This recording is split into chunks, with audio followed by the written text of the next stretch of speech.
ચલો સો ટોપિકનું ડિસ્કશન શરૂ કરીએ. અત્યાર સુધીમાં ઘણા બધા ટોપિક્સ જોયા. એ ટોપિક્સમાં સુશાસન, ઈ શાસન, નાગરિક અધિકાર પત્રો, સામાજિક અન્વેષણ, આટલા ટોપિક આપણે જોઈ ગયા. હવે એક ટોપિક ડિસ્કશનમાં આવશે, that would be may be it is a last topic. જે તમારો એક મુદ્દો છે એમાં એ છે માહિતીનો અધિકાર અધિનિયમ, રાઈટ, 2005.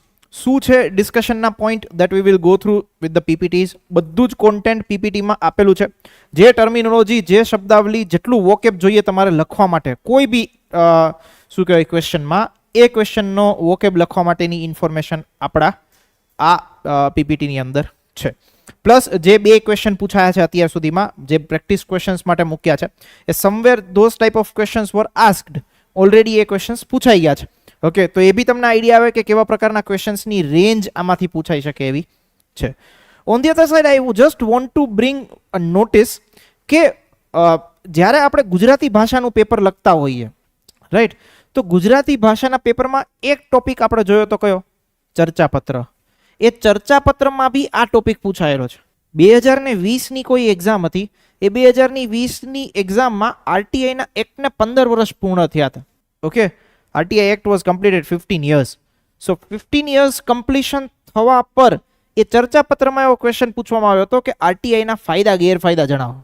ઓકે, તાજેતરમાં આરટીઆઈના અધિનિયમે 15 વર્ષ પૂર્ણ કર્યા છે, તો આ સંદર્ભે આરટીઆઈના ફાયદા અને ગેરફાયદા દર્શાવતું ચર્ચાપત્ર અબક વર્તમાનપત્ર તંત્રી શ્રેણી લખો કે એક્સેટ્રા, આવી રીતનો ક્વેશ્ચન ઓલરેડી પૂછાઈ ગયેલો છે. સો જે જીએસનું કોન્ટેન્ટ છે, મેં તમને કીધું ને આગળ બી કે તમારા ભાષાના પેપર બી લખવા માટે સૌથી વધારે કામની વસ્તુ આવતી હોય તો એ શું છે? જીએસનું કોન્ટેન્ટ. ઓકે, રાઈટ, એટલે જીએસનું કોન્ટેન્ટ હશે તો ભરી ભરીને ઇન્ફોર્મેશન લખી શકશો. This apply to CC students also. સીસીના સ્ટુડન્ટ્સને ભલે જીએસમાં તો બહુ ફેક્ચ્યુઅલ ક્વેશ્ચન્સ આવવાના છે, 3 માર્કના ક્વેશ્ચન આવવાના છે, પણ માનો આરટીઆઈ ઉપર તમને નિબંધ પૂછવામાં આવ્યો તો ક્યાંથી લાવશો કોન્ટેન્ટ? કયા કૂવામાંથી ખોદીને લાવશો? ક્યાંથી નહીં આવવાનું. એ અહીંયા ભણ્યા હશો આ વસ્તુ ડિટેલમાં તો જ આવશે. સમજાય છે? ઓકે, સેમ વસ્તુ ઇતિહાસમાં બી લાગુ પડે, સેમ વસ્તુ સંસ્કૃતિમાં બી લાગુ પડે. તમને એવું પૂછવામાં આવે કે આજના પરિપ્રેક્ષ્યમાં ભારતની સંસ્કૃતિ, ક્યાંથી લખશો? ક્યાંથી લાવશો વિચાર? જો આમાં ડિટેલમાં વસ્તુઓ ભણ્યા હશો તો અને તો જ એ વસ્તુના વિચાર આવશે. ક્લિયર થાય છે? ઓકે, એટલે જે ડિસ્કશન આજે આપણે કરીશું એ આ ટોપિકના સરાઉન્ડિંગમાં જેટલી ઇન્ફોર્મેશન આપણે જોઈએ એ બધી ઇન્ફોર્મેશન આ 20 થી 22 સ્લાઇડ્સમાં છે. એનાથી બહાર કશું વાંચવાની જરૂરિયાત નહીં with respect to RTI. Okay, ખાસ કરીને જ્યારે આપણે સ્પેસિફિક મેઇન્સના પર્સપેક્ટિવથી જોતા હોય તો જે અધિનિયમ આપ્યો હોય એ અધિનિયમની શાસનમાં જે ભૂમિકા હોય એ આપણે ડિસ્કસ કરવાની થાય, રાધર દેન અધિનિયમ. અધિનિયમ ઇટસેલ્ફ એની જે જોગવાઈ હોય કે ભાઈ આરટીઆઈમાં કઈ કલમમાં શું લખ્યું છે એક્સેટ્રા એક્સેટ્રા, એ આપણા માટે કદાચ એટલું બધું ઇમ્પોર્ટન્ટ હોય નહીં. પણ જે અત્યાર સુધી 2 ક્વેશ્ચન પૂછાયા છે એમાં બી ક્યાંય કલમો નહીં પૂછાય. ઓકે, એ જે અધિનિયમ છે, અધિનિયમની ભૂમિકા શું છે એ વસ્તુ ખાસ કરીને પૂછવામાં આવતી. તો આમાં બી ખાલી મેં જે એક અધિનિયમનો પોર્શન છે એ જસ્ટ તમારા બ્રીફ ઇન્ટ્રોડક્શન માટે મૂક્યો છે કે ભાઈ માનો અમુક એવી વિભૂતિઓ બી હશે કે જે પહેલી વખત અત્યારે ભણતી હશે કે આરટીઆઈ અધિનિયમ કોને કહેવાય. ઓકે, મતલબ આની પહેલા આરટીઆઈ નો જન્મ 2005માં થયો, પણ તમારા મગજમાં એનો જન્મ ખાલી આજે થયો છે. ઓનલાઈન વિદ્યાર્થીઓ છે એવું કોઈ કે જેને આરટીઆઈ માહિતી મેળવવાનો અધિનિયમ કે આ વસ્તુ ના સાંભળી હોય એવું છે કોઈ ભાઈ અહીંયા સુધી? ચલો તો શરૂ કરીએ આપણો આજનો સેશન. હવે આ જે કોટ્સ લખ્યા છે, કોટ્સ ક્યાંય જીએસના આન્સરમાં કદાચ આપણને લખવાનો મોકો મળે તો લખજો, otherwise you can write in the essay. એસેનો ક્વેશ્ચન તમને પૂછાય અને એમાં ક્યાંક આરટીઆઈ તમને દેખાઈ જાય, okay, you can just quote this. અને કોટ એટલા માટે કરી શકો કારણ કે મહાન વ્યક્તિઓના એ કોટેશન્સ છે. ઓકે, શું લખ્યું છે? RTI is not only about right to know but also right to questions. Okay, or right to question. Simple શું છે? આરટીઆઈની એક ફિલોસોફી આપણે સમજી લઈએ. આરટીઆઈની ફિલોસોફી એવું કહે છે કે યાર સરકાર જે કામ કરે છે એ કામની ઇન્ફોર્મેશન કે એ કામ જાણવાનો હક લોકોનો છે. આ એનું બસ આટલી વસ્તુ તમે જાણી લો, તમને ખબર પડી જાય કે આખો આરટીઆઈનો અધિનિયમ શું છે. મેં તમને જે સેન્ટેન્સ કીધું તો એ સેન્ટેન્સ એવું કહે છે કે સરકાર શું કામ કરે છે એ જાણવાનો લોકોનો હક છે. હવે જો આને એક કોન્ટેક્સ્ટમાં આપણે થોડું બાયફર્ગેટ કરીએ એટલે તમને આઈડિયા આવે. એ કોટ્સ પછી તમે લખી લેજો એટલે હું તમને દેખાડીશ. જો મેં તમને જે વર્ડ યુઝ કર્યો એવું કીધું કે સરકાર શું કાર્ય કરે છે જાણવાનો લોકોનો અધિકાર. ઓકે, આ એક કોટેશન આપણે લીધું કે આ એક આપણે આરટીઆઈને સિમ્પલ ભાષામાં એવું સમજવું છે કે તો આપણે એવું લખી દીધું કે ભાઈ સરકાર શું કરે છે જાણવાનો લોકોનો અધિકાર હોવો જોઈએ. ખાલી જે આટલી ટર્મિનોલોજી હું બોલ્યો ને એમાં કેટલા આસ્પેક્ટ આવે એ તમે વિચારો. હું તમને જસ્ટ એક એક્ઝામ્પલ આપું કે સરકાર શું કરે છે જાણવાનો અધિકાર, એટલે એમાં આવી જાય પારદર્શિતા, હા કે ના? ઓકે. એમાં આવી જાય સહભાગિતા, લોકો પોતે જોડાય છે, ક્લિયર થાય છે. એમાં આવી જાય જવાબદારી, કારણ કે લોકોને જાણવાનો અધિકાર છે, લોકો પાસે માહિતી મળશે તો લોકો મતલબ જે બી સરકારી અધિકારીઓ છે જવાબદારી રીતે જ કામ કરશે. ઓકે. એમાં આવી જાય ઉત્તરદાયિત્વ, કાંઈ બી વસ્તુનું કામ કર્યું લોકોને માહિતી પહોંચીને ખોટી વસ્તુ થઈ તો કે એનું ઉત્તરદાયી બનવું પડશે, એનો જવાબ આપવો પડશે. એમાં આવી જાય કાયદાનું શાસન, જે પણ નિર્ણયો લેવામાં આવશે એ બધા કાયદાની હદમાં લેવામાં આવશે, ક્લિયર થાય છે? Okay, right. એમાં આવી જાય માહિતીનું સશક્તિકરણ, લોકોને માહિતી તમે પહોંચાડશો, લોકો સશક્ત થશે માહિતી રીતે, ક્લિયર થાય છે? સમજાણું? ઓકે. એમાં એ વસ્તુ બી આવી જાય ભ્રષ્ટાચારમાં ઘટાડો, કારણ કે લોકો બધી માહિતી જાણશે. ઓકે, બધી માહિતી આપવી પડશે તો જે છે એ બધી વસ્તુ ઓપનનેસથી જ રાખવી પડશે. ઓકે, કોઈ જ વસ્તુના ગફલા નહીં થઈ શકે, કોઈ જ વસ્તુના છેડછાડ નહીં થઈ શકે રેકોર્ડ સાથે. તો વિચાર કરો, ખાલી મેં એક આ ક્વેશ્ચન તમને કીધો કે સરકાર શું કરે છે એ લોકોનો જાણવાનો અધિકાર, એમાં આટલી બધી વસ્તુ આવી ગઈ. આ બધી વસ્તુ એટ ધ એન્ડ શું છે? સુશાસનનો જ ભાગ છે. ક્લિયર થયું? સમજાણું? રાઈટ. સો જ્યારે હું તમને એવું કહું આરટીઆઈના સંદર્ભે કે ભાઈ આરટીઆઈ એટલે સરકાર શું કરે છે એ જાણવાનો લોકોનો અધિકાર, એમાં બધી જ વસ્તુ આવી જાય. એમાં સરકાર ક્યાં પૈસા વાપરે છે, લોકોના પૈસા છે, એ લોકોના પૈસાનો ખર્ચ કઈ રીતે થાય છે, ક્યાં થાય છે, કેટલા પ્રમાણમાં થાય છે, કોઈ ખોટી જગ્યાએ ખર્ચ થતો નથી, ભ્રષ્ટાચાર થતો નથી, બધી વસ્તુ સરકાર પારદર્શી રહીને કામ કરે છે કે નહીં, ઓકે, સરકાર જવાબદારીપૂર્ણ કામ કરે છે કે નહીં, સરકાર કાયદાની હદમાં જે નિર્ણયો લેવાના છે કાયદાની હદમાં નિર્ણયો લે છે કે નહીં, એક્સેટ્રા એક્સેટ્રા બધી જ વસ્તુ આવી છે. Okay, got it? આ એક સેન્ટેન્સ આપણે જ્યારે કરીએ ને તો this is called multi dimensional analysis. ખાલી એક સેન્ટેન્સ આપણે લીધું અને બધી વસ્તુ સાથે જોડી દીધું. ઓકે, તો મેઇન્સમાં એક વસ્તુ એવી જ છે કે જે ક્વેશ્ચન પૂછાય એમાં જે બી કોન્ટેન્ટ હોય બસ તમને જોડવાની એક કલા હોવી જોઈએ ક્યાંય બી જગ્યાએ. ઓકે, સમજાય? આ ખરેખર સ્કિલ તમને ત્યારે કામ લાગશે કે જ્યારે તમારી સામે એવો ક્વેશ્ચન આવશે કે જે ક્વેશ્ચનને તમે જાણતા નથી. કારણ કે એવી ગેમ તો થવાની જ. એવું તો જરૂરી નથી કે જે પેપર તમને આવ્યું 15 ક્વેશ્ચન્સ તમારા જાણમાં હોય, 50 ક્વેશ્ચન્સ તમારી જાણમાં હોય. ત્યાં જીપીએસસી ક્લાસ 1 2 પેપર લખવા જશો, 15 ક્વેશ્ચન્સ હશે, માની લે એવું 3 ક્વેશ્ચન તમને નહીં આવડતા, તો ઇટ ડઝન્ટ મીન કે 3 ક્વેશ્ચન મૂકીને આવશું. એ તો 3 ક્વેશ્ચન ફરજિયાત લખવા પડશે. ઓકે, તો ત્યારે કઈ રીતે લખીશું? તો ક્યારે કોઈક ને કોઈક કીવર્ડ જે છે એ કીવર્ડને આપણું નોલેજ જે છે એની સાથે જોડી દઈએ. વોટ આઈ હેવ ડન, ખાલી આ એક ક્વેશ્ચન જે છે એને બધી વસ્તુ સાથે જોડી દીધો. ઓકે, બસ આ સ્કિલ તમારામાં ડેવલપ કરવાની જરૂરિયાત. ઓકે, આ સ્કિલ હોય તો ચર્ચાપત્ર આની ઉપર પૂછાય તોય લખી શકાય. ઓકે, કોઈ બી કોન્ટેક્સ્ટ ઉપર કોઈ બી એવી પ્લેસનો અહેવાલ પૂછાય તો બી લખી શકાય, કોઈ બી એવી યોજનાનું જાહેર નિવેદન પૂછાય તો બી લખી શકાય. ઓકે, હમણાં થોડા દિવસ જસ્ટ 1 or 2 days બેક સરકારે જે છે એ એગ્રીકલ્ચરના સંદર્ભે અમુક નવી યોજનાઓ બહાર પાડી. Okay, I think agriculture digital mission કે એવું કંઈક વસ્તુ, હા, એગ્રીકલ્ચરનું ડિજિટલાઇઝેશન કરવા માટે 1 મિશન દે હેવ લોન્ચ. તો હવે આ મિશન તમને પૂછાય એનું જાહેર નિવેદન પૂછાય તો એના માટે કાંઈ મિશનની માહિતી ખબર હોવી જરૂરી નથી. ખાલી જસ્ટ એટલું ખબર હોય કે એગ્રીકલ્ચર ડિજિટલ મિશન, માનો આવું મિશનની ખાલી નામ આપી દે, આખી યોજના બનાવી નાખો એવી કેપેસિટી તમારામાં હોવી જોઈએ. ઓકે, ગમે એમ કરીને ઇન્ફોર્મેશનને તમે ત્યાં તમારું જે નોલેજ છે એગ્રીકલ્ચર, હવે એગ્રીકલ્ચર ડિજિટલ મિશન લેટ છે મેં એ યોજના જાણી જ નહીં, આજ એ યોજનાનો જન્મ થયો. ઓકે, મારે એ યોજનાના ફીચર્સ લખવા છે, બધા જ કોન્ટેક્સ્ટથી હું ફીચર લખી શકું. ઓકે, રાઈટ, કે સોઇલ હેલ્થ કાર્ડમાં ટેકનોલોજી, જે મારું નોલેજ છે પ્રીવિયસ એ જ નાખું. સોઇલ હેલ્થ કાર્ડમાં ટેકનોલોજી યુઝ કરવામાં આવશે, ડ્રોન ટેકનોલોજી યુઝ કરવામાં આવશે. ઓકે, ખેડૂતોને SMS દ્વારા કે એમની એપ્લિકેશન દ્વારા માહિતી આપવામાં આવશે. ઓકે, ખેડૂતો ટ્રેડિંગ જે છે એ ડિજિટલ માધ્યમથી કરવામાં આવશે. આ જ બધી વસ્તુ 4 મુદ્દા તો એમને બનાવી દીધા, હજી બેહું તો બીજા 6-8 મુદ્દા બનાવી દો. સમજાય? ઓકે, તો કોઈ ક્વેશ્ચનથી એકેય ક્વેશ્ચનથી ડરવાની જરૂરિયાત નહીં. બસ સ્કિલ એવી હોવી જોઈએ કે બસ આને ગમે એમ કરીને 2 પેજ ભરવાની આપણામાં કેપેસિટી હોય. અને એ બી મેં જેટલા બી તમને વસ્તુ કીધી એવું બી નહીં બાખા માર્યા હોય. Okay, it's somewhere related with this. આ ક્વેશ્ચનમાં કોઈ તમને એવું લાગે કે આમાં કાંઈ જ વસ્તુ ના થતી હોય આની સાથે જોડાયેલ? નો. તો આ જ વસ્તુ છે, બધી વસ્તુ વારે કનેક્ટ કરતા શીખી જાઓ. એની હાવ જે તમારું પ્રીવિયસ નોલેજ છે તે કન્ક્લુઝન બનાવતા શીખી જાઓ, ઇન્ટ્રો બનાવતા શીખી જાઓ. કન્ક્લુઝનમાં છેલ્લે કાંઈ માલ મટીરિયલ ના હોય તો SDG ગોલ્સ નાખી દો. ઓકે, તમારું કન્ક્લુઝન બેસ્ટ થઈ ગયું, આખા ગામથી અલગ પડી ગયું. તો આ અમુક સ્કિલ્સ કે ટેકનિક છે તમારે જ્યારે તમે લખતા હોય ત્યારે બી ડેવલપ કરવાની જરૂર છે. રાઈટ, કે જે સિમ્પલ ના હોવું જોઈએ. Okay, right. મૌર્ય અર્થતંત્ર, મૌર્ય વહીવટકાળનો ક્વેશ્ચન તમને પૂછાય, માનો ઇતિહાસમાં જ પૂછાણો મૌર્ય વહીવટી તંત્રનો કે ગુપ્ત શાસનનો ક્વેશ્ચન તમને પૂછાડો, લાસ્ટમાં કન્ક્લુઝનમાં નાખો કે આટલા વર્ષો સુધી ગુપ્ત એમ્પાયર ટકી શક્યું કારણ કે જે વહીવટી તંત્ર છે એ સુશાસનના સિદ્ધાંત ઉપર આધારિત હતું. નાખો, કોણ ના પાડે? સમજાય છે? ખરેખર એને તમે રિલેટ કરી શકો. આપણે કૌટિલ્યનું અર્થશાસ્ત્ર શું કામ ભણીએ છીએ? એક રીતે એવો જ કોન્સેપ્ટ છે. તો ત્યાં તમે ફિટ કરી શકવા જોઈએ. ક્લિયર થયું? ઓકે, આવી ક્યાંક ને ક્યાંક કનેક્ટ ધ ડોટ્સ કરવાની સ્કિલ્સ તમારે ડેવલપ કરવાની છે, અને એ સ્કિલ્સ ડેવલપ કરવી બહુ જ ઇઝી છે, રાઈટ? અઘરું નહીં. ડન. ચલો, તો માહિતીના અધિકારના અધિનિયમમાં આ કોટેશન જે છે એ ક્યાંક ને ક્યાંક તમે એસેમાં યુઝ કરી શકશો જો કરવા હોય તો, કે RTI is not only about right to know but also right to question. ખાલી જાણવાનો અધિકાર નથી, પણ એ પૂછવાનો પણ અધિકાર છે કે સરકાર શું કામ કરી રહી છે, કઈ રીતે કરી રહી છે, બધી જ વસ્તુ. બેન્જામિન ફ્રેન્કલિનનો એક કોટ છે, it is the first responsibility of every citizen to question the authority. Okay, right? તમે જો ક્વેશ્ચન્સ કરો, તમે જો પ્રશ્ન પૂછો, તો એ લોકો સજાગ રહીએ, તો એ અવેર રહીએ, તો એ પ્રતિભાવ આપે, તો એ જવાબદારી, તો એ ઉત્તરદાયી બને. ઓકે, તો પહેલી રિસ્પોન્સિબિલિટી એવું જ કે છે કે સિટીઝનની છે કે તમે ક્વેશ્ચન્સ પૂછો ઓથોરિટીને, અને એ તમારો હક બી છે. તો આ બંને કોડ જે છે એ ક્યાંક ને ક્યાંક તમારે યુઝ કરવો હોય તમારા જીએસના આન્સરમાં, ઓર એલ્સ ખાસ કરીને એસએમાં યુઝ કરો, then it will be more impactful. Okay, આ એક મતલબ આરટીઆઈનો ક્યાંક ક્વેશ્ચન પૂછાયો, શરૂઆત આનાથી કરો, 2 પેજ તો આ કોડથી જ ભરી દો કે આવું આવું આ કોડ કે છે.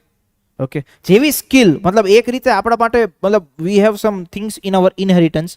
તો કેવું છે, કોલેજમાં આવી રીતે જ પેપર લખ્યા છે. ઓકે, કોલેજ યુનિવર્સિટીમાં આવી રીતે જોડતોડ કરીને પેપર લખ્યા છે. તો ક્યાંક ને ક્યાંક એ સ્કિલ્સ તમારી પેપર રાઇટિંગમાં યુઝ થઈ જશે. ઓકે, કોલેજમાં કેવા તમે, મતલબ કોલેજની કોઈ આમાં એક્ઝામ દેવા જતા તો કોઈ ટેન્શન નહોતું, રાઈટ? ખબર હતી ગમે એમ કરીને પાડ દઈશું, રાઈટ? કાંઈક ને કાંઈક લખીને આવીશું, ગમે એમ વસ્તુ કરીશું. ઓકે, તો એ જ વસ્તુની સ્કિલ્સ જે છે તમારે ક્યાંક ને ક્યાંક આમાં યુઝ કરવાની છે. ચલો, તો અમુક થિયોરિટિકલ પાર્ટ જોઈ લઈએ આરટીઆઈનો, કે જે તમારે ક્યાંક લખવું હોય તો તમે મેન્શન કરી શકો. તો કે ભારતીય બંધારણનો અનુચ્છેદ 19(1) એ જાહેર કરે છે કે દરેક વ્યક્તિને કે દરેક નાગરિકને વાણી અને અભિવ્યક્તિની સ્વતંત્રતાનો અધિકાર છે, રાઈટ? માહિતીનો અધિકાર જે અધિનિયમ જે છે એ ક્યાંક ને ક્યાંક બે વસ્તુ સાથે જોડાયેલો છે. એક તમારી સ્વતંત્રતા સાથે, રાઈટ? પૂછવાની સ્વતંત્રતા સાથે, પ્રશ્ન કરવાની સ્વતંત્રતા સાથે, અને બીજી વસ્તુ તમારી જીવન જીવવાના અધિકાર સાથે. બે વસ્તુ સાથે જોડાયેલી છે. So it is a part of article 19 also and article 21 also. Supreme કોર્ટે અલગ અલગ કેસીસમાં એના બંને ઇન્ટરપ્રિટેશન આપેલા છે. તો માહિતીનો અધિકાર અધિનિયમ એ કાયદાના સૌથી મહત્વપૂર્ણ ઘટકો પૈકીનો એક છે, જે સામાન્ય વ્યક્તિઓને સરકારી કાર્યો પ્રત્યે અસંતોષ વ્યક્ત કરવાની મંજૂરી આપે છે. અસંતોષ કઈ રીતે વ્યક્ત કરી શકે? તો જો એની પાસે શું હોય? ડેટા. ઓકે, ડેટા મતલબ કે માહિતી, ઇન્ફોર્મેશન હોય, માહિતી હોય, તો એ માહિતી શું બને? તો કે આધાર બને. શેનો? અસંતોષ વ્યક્ત કરવાનો. તમારી પાસે જ્યારે, મતલબ તમે વિચાર કરો કે કોઈ બી મોટા લીડર હોય, મોટા લીડર જ્યારે ભાષણ આપતા હોય ત્યારે હંમેશા ડેટાનો યુઝ કરે. ઓકે, કે આ ડેટા આવું કે છે, આ ડેટા આવું કે છે. ડેટા હોય તો એ કોન્ફિડન્ટ હોય કે હું જે બોલું છું એ વસ્તુ સાચી છે. ઓકે, તો અસંતોષ જે છે એ વ્યક્ત કરવાની મંજૂરી શેના માધ્યમથી મળે? માહિતીના માધ્યમથી. તેનો ઉપયોગ નાગરિકો અને પ્રચારના માધ્યમો દ્વારા ભ્રષ્ટાચાર, સરકારી કાર્યોની માહિતી, ખર્ચ સંબંધિત માહિતી અને અન્ય બાબતોને પ્રકાશિત કરવા માટે કરવામાં આવે છે. ઓકે, શેની માહિતી? તો કે જે આરટીઆઈ જે છે એ આરટીઆઈની. ઓકે, આ અધિનિયમમાં તમામ બંધારણીય સત્તાઓ, સરકારી માલિકીની, સરકાર દ્વારા સંચાલિત થતી સંસ્થાઓ, નોંધપાત્ર સરકાર ધિરાણ પ્રાપ્ત કરતી સંસ્થાઓ વગેરેનો સમાવેશ થાય છે. એ ટોપિક મેં ઓલરેડી આગળ લીધો છે કે કઈ કઈ બાબતોનો સમાવેશ જે છે આરટીઆઈના ક્ષેત્રમાં આવી શકે. મતલબ શેના શેના સંદર્ભે તમે આરટીઆઈ કરી શકો. ઓકે, ખાનગી કંપની વિરુદ્ધ તમે આરટીઆઈ ના કરી શકો, રાઈટ? પણ સરકારની કોઈ પણ કંપની, આપણે જ્યારે એક જોયું હતું કે બંધારણ તમે ભણતા હોય તેમાં અનુચ્છેદ 12 આવે. અનુચ્છેદ 12 કે રાજ્યની વ્યાખ્યા. ઓકે, તો એ રાજ્યની વ્યાખ્યામાં સરકારના ધિરાણ પ્રાપ્ત કરતી સંસ્થાઓ બી આવી જાય. So in the same way અહીંયા સરકાર પાસેથી કોઈ પણ પ્રકારનું ભંડોળ મેળવતી હોય કે સરકાર સાથે એની હાવ કોઈ બી રીતે જોડાયેલી કોઈ બી સંસ્થા હોય, એ આરટીઆઈના દાયરામાં આવી જાય, આરટીઆઈના ક્ષેત્રમાં આવી જાય. ઓકે, સમયસર જવાબ આપવા માટે બંધાયેલ વસ્તુઓ છે, કે સમયસર જવાબ આપવા માટે કાયદાકીય રીતે જવાબદાર વસ્તુઓ છે, બધી જ વસ્તુ આરટીઆઈમાં ફૂલફિલ થાય છે. જ્યારે એક્ટની અમુક જોગવાઈઓ જોઈશું એટલે આપણને ખબર પડશે. આરટીઆઈનો એક ફિલોસોફિકલ બેઝ શું છે? તો કે એરિસ્ટોટલ જે છે બહુ મોટા થિંકર હતા, એમના થોટમાં શું? તો કે સ્વતંત્રતા અને સમાનતા જે લોકશાહીના પાયાના મૂલ્યો છે, સરકારની કામગીરી વિશે માહિતી મેળવવાના અધિકાર, માહિતી મેળવવાના નાગરિકના અવિરત અધિકાર દ્વારા જ પ્રાપ્ત કરી શકાય છે. શું વસ્તુ? સ્વતંત્રતા અને સમાનતા તો જ મળે જો નાગરિકોને તમે સરકારની કામગીરીથી માહિતગાર કરો. મતલબ કે આપણે એક કોન્ટેક્ટ જોયો હતો ને કે ન્યાયના સંદર્ભે શું હતું? તો કે ન્યાય થવો જરૂરી નહીં, પણ ન્યાય થાય છે એ દેખાવો જરૂરી છે. ઓકે, મતલબ ન્યાય થઈ રહ્યો છે, રિફ્લેક્ટ થવું જોઈએ સમાજમાં, રાઈટ? તો વસ્તુ, તો રિયલ સેન્સમાં એવું લાગે કે હા ન્યાય થયો. અધરવાઇઝ કોર્ટ ખાલી ચુકાદો આપી દે તો એવું નહીં, પણ એ વસ્તુ ખરેખર સમાજના લોકોને રિફ્લેક્ટ થવી જોઈએ. તો ઇન ધ સેમ વે કે સ્વતંત્રતા અને સમાનતા ત્યારે જ વસ્તુ થઈ શકે જ્યારે લોકોને એવું લાગે કે અમે સરકાર સાથે પ્રત્યક્ષ રૂપથી કંઈક ને કંઈક રીતે જોડાયેલા છીએ. ઓકે, અમને સ્વતંત્રતા છે સરકારને પૂછવાની. ઓકે, સરકાર જે વસ્તુ કરે છે એ બધા જને ધ્યાનમાં રાખીને સમાનતાના ધોરણે કરે છે. એ બધી જ વસ્તુ જો પૂછવાનો અધિકાર હોય, સરકાર પાસેથી માહિતી મેળવવાનો હોય તો જ પ્રાપ્ત થઈ શકે. તો આ કોર્ટ જે છે એ કોર્ટ બી તમારે ક્યાંક યુઝ કરવો હોય એસેમાં તો તમે કરી શકો. ક્લિયર? જસ્ટ એટલા માટે આપણે લીધેલું છે. આંતરરાષ્ટ્રીય સ્તર ઉપર બી આરટીઆઈને માન્યતા આપવામાં આવેલી છે. અગેન ક્યાંક ફેક્ટ ડેટા યુઝ કરવો હોય તો કરી શકો. તો કે યુએનના બેઝિક અમુક પ્રિન્સિપલ્સ હોય, બેઝિક પ્રિન્સિપલ્સમાં આરટીઆઈને મૂળ માનવ અધિકાર તરીકે વર્ગીકૃત કરવામાં આવેલ છે કે ઇટ ઇઝ મોસ્ટ એસેન્શિયલ. અને એમ બી કીધું છે કે બધી જ સ્વતંત્રતાઓ માટે એ જરૂરી છે કે લોકોને માહિતી મેળવવાનો અધિકાર હોય. ઓકે, માહિતી મેળવવાનો અધિકારને બીજા કોન્ટેક્સ્ટમાં એક જુઓ. તમે એવું ના જો ખાલી તમને પેપર મળે છે, ઓકે, કે તમે માહિતી માંગો ને તમને ઇન્ફોર્મેશન મળી ગઈ. Don't consider that. તમે જે પ્રાઇમ મિનિસ્ટરનું કોર્ટ છે એને વિચારો તો કે એ કોર્ટ એવું કહે છે કે ફક્ત માહિતી મેળવવાનો નહીં પણ એ પ્રશ્ન પૂછવાનો અધિકાર છે. તો જ્યારે તમે સરકારની સામે પ્રશ્ન પૂછો, સરકારને ઇન્ફોર્મેશન માંગો, ત્યારે એ વસ્તુ શું રિફ્લેક્ટ કરે? એક પ્રકારની સ્વતંત્રતા કરે. આપણે જે વાણી અને અભિવ્યક્તિની સ્વતંત્રતાની વાત કરીએ છીએ એ શું છે? કે આપણે ઓથોરિટીને ક્વેશ્ચન પૂછીએ છીએ. આપણે ઓથોરિટીની જે પોલિસીસ છે એ પોલિસીસને નકારીએ છીએ. આપણે ઓથોરિટીની પોલિસીસને એમ કહીએ છીએ કે તમારી પોલિસીસ કાંઈ કામની નથી. શું કામ? તો કે લે મારા પાસે ડેટા છે, કે તમારો જ ડેટા એવું કહે છે કે ભાઈ આ પોલિસીથી આટલા લોકોને જ ફાયદો થયો અને તમારો લક્ષ્ય તો આટલો હતો. તો એ ડેટા ક્યાંથી આવ્યો? જ્યારે માહિતી મેળવવાની અધિકાર હોય. ઓકે, સો યુએન બી એવું કહે છે કે it is considered to be the basic human right. નાગરિકો અને રાજકીય અધિકારો પરના આંતરરાષ્ટ્રીય કરારમાં બી એને માન્યતા આપવામાં આવેલી છે કે લાઈક કલમ 19માં એ વસ્તુને as a essential part consider કરવામાં આવ્યો છે. રાઈટ, આ બધી વસ્તુઓ તમારે ક્યાંક ને ક્યાંક જો વેલ્યુ એડિશન તરીકે લખવી હોય તો તમને કામ લાગે. અધરવાઇઝ આમાંથી કંઈ પૂછવાનું નથી. ઓકે, એસેમાં કે કોઈ બી જગ્યાએ યુ કેન મેન્શન ધીસ તમારી આર્ગ્યુમેન્ટ્સને વધુ સ્ટ્રોંગ બનાવવા માટે. Okay, now you C about the supreme court cases. Supreme court cases about UP રાજ્ય વર્સિસ રાજનારાયણ. તેમાં સુપ્રીમ કોર્ટે શું કીધું કે વાણી અને અભિવ્યક્તિનો જે સ્વતંત્રતા છે અનુચ્છેદ 19 એની અંતર્ગત આપણે આરટીઆઈનો સમાવેશ કરી શકીએ. Then after SP Gupta versus રાષ્ટ્રપતિ. તેમાં શું કીધું? તો કે સુપ્રીમ કોર્ટે દરેક જાહેર કાર્ય અને હાથ ધરવામાં આવેલ દરેક જાહેર વ્યવહારોની વિગતો જાણવાના લોકોના અધિકાર ઉપર ભાર મૂક્યો. મતલબ કે જે બી એને તમે એક જ કન્સિડરેશનમાં લો કે જે પૈસા છે એ પૈસા સરકારના છે. ઓકે, પણ સરકાર પાસે જે પૈસા આવે છે એ કોના છે? લોકોના છે. ઓકે, તો અલ્ટિમેટલી સરકાર જે પૈસાનો ખર્ચ કરે છે લોકોના પૈસાનો જ ખર્ચ કરે છે એવું માનીને ચાલો. તો લોકોના જ પૈસાનો ખર્ચ કરતા હોય તો ઓબ્વિયસલી એને જાણવાનો હક. ઓકે, તમને પૈસા પપ્પા આપે વાપરવા માટે તો પપ્પાને જાણવાનો હક હોય ભાઈ ક્યાં વાપર્યા. Okay, right. તમે એમ કહો 100 રૂપિયા જોઈએ પેટ્રોલ પુરાવા માટે, પાછા બીજા દી માંગો તો એમ કે એક દિન પેટ્રોલ ખાલી થઈ ગયું. તો એ પૂછે કે ભાઈ સિગરેટ બિગરેટ નહીં પીતો ને કઈ, જેમાં પૈસા વાપરી નહીં નાખતો ને. હા, મતલબ કન્સર્નફુલ રીતે પૂછે. ઓકે, તો એ પૈસા ક્યાં વાપરે છે એનું બાળક એ જાણવાનો એમની પાસે હક હોય. So in the same way સરકાર લોકોના પૈસા ક્યાં ખર્ચ કરે છે જાણવાનો એમની પાસે અધિકાર હોય. Then peoples union for civil liberties versus union of India case. તો કે એમાં બી એવું જ કીધું કે આ જે અધિકાર જે છે માહિતી મેળવવાનો અધિકાર એ જીવન જીવવાના અધિકાર સાથે બી જોડાયેલો છે. તમે જુઓ કે કોઈ માહિતી જે છે એ સામાન્ય રીતે 30 દિવસમાં આપવાની હોય. એક પ્રોવિઝન એમાં એક્સેપ્શનલ એડ કરવામાં આવેલી છે કે 48 કલાકમાં બી માહિતી આપી શકાય. કઈ માહિતી? તો કે જે વ્યક્તિ જે કોઈ માહિતી એ કોઈ વ્યક્તિના જીવન સાથે જોડાયેલી હોય. જીવન સાથે જોડાયેલી હોય હું તમને એક એક્ઝામ્પલના માધ્યમથી સમજાવું. તો કે જો માનો કે કોઈ હોસ્પિટલ છે ગવર્મેન્ટનું, એ ગવર્મેન્ટના હોસ્પિટલમાં ફ્રી ઓપરેશન્સ કરવામાં આવે છે. કોઈ એક વ્યક્તિ જે છે એ કોઈ બીમારીથી બીમાર છે. ઓકે, હવે એ વ્યક્તિનું ઓપરેશન કરાવવું છે એ શું કહેવાય યોજનાના માધ્યમથી કે એ હોસ્પિટલમાં. તો કે હવે હોસ્પિટલમાં ગયા તો હોસ્પિટલ એમ કહી દે કે ના ભાઈ અમે આની આ પ્રકારની સારવાર ના કરી શકીએ, અમે ઓપરેશન નહીં કરતા. એ વ્યક્તિ મરણમાં પડ્યો છે, જીવન મરણનો પ્રશ્ન છે. તો જેનો એનો કોઈ ફેમિલી મેમ્બર હોય એ શું કરે? તો કે સરકારને આરટીઆઈ કરે કે ભાઈ મને માહિતી આપો તો કે આ હોસ્પિટલમાં આ પ્રકારની વસ્તુ થાય છે કે નહીં. ઓકે, અને આવા કિસ્સામાં 48 કલાકમાં બી માહિતી આપવી પડે. શું કામ? કારણ કે જીવન મરણનો પ્રશ્ન થઈ જાય. તો અનુચ્છેદ 21 મુજબ જે તમારો રાઇટ ટુ ઇન્ફોર્મેશન જે છે એને જીવન જીવવાનો ભાગ તરીકે પણ ઓળખવામાં આવે છે. ભારતમાં ખાસ કરીને આરટીઆઈ જે છે એ કયા માધ્યમથી લાવવામાં આવ્યું? તો કે આ એક MKSS મજદૂર કિસાન શક્તિ સંગઠન નામનું એક આખું ઓર્ગેનાઇઝેશન હતું, નાગરિક સમાજ કે એનજીઓનો જ પાર્ટ છે. એમણે આ મુવમેન્ટને બહુ જ સ્ટ્રોંગ બનાવી હતી.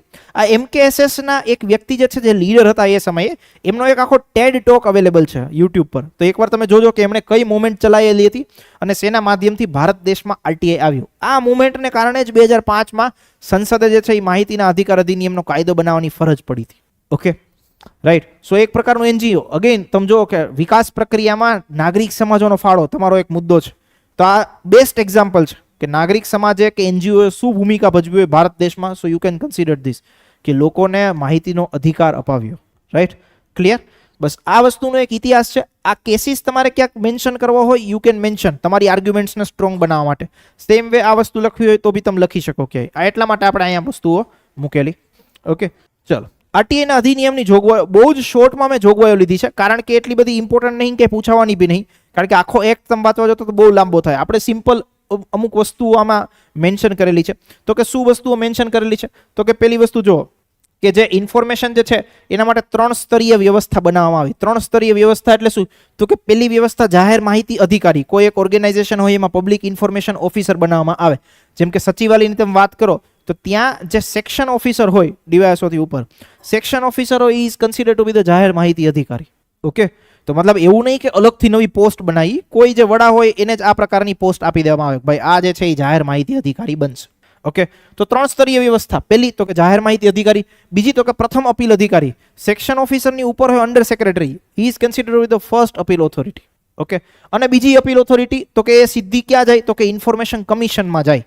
બીજી અપીલ, પહેલા તમે અરજી કરો ક્યાં? તો કે જાહેર માહિતી અધિકારી પાસે. તો કે લેટ્સ સે કોઈ એક ડિપાર્ટમેન્ટની કોઈ બ્રાન્ચની ઇન્ફોર્મેશન જોઈ છે, એ બ્રાન્ચના જે બી સેક્શન ઓફિસર હોય, જે જાહેર માહિતી અધિકારી છે, I am just talking about the સચિવાલયનું કોન્ટેક્સ્ટ.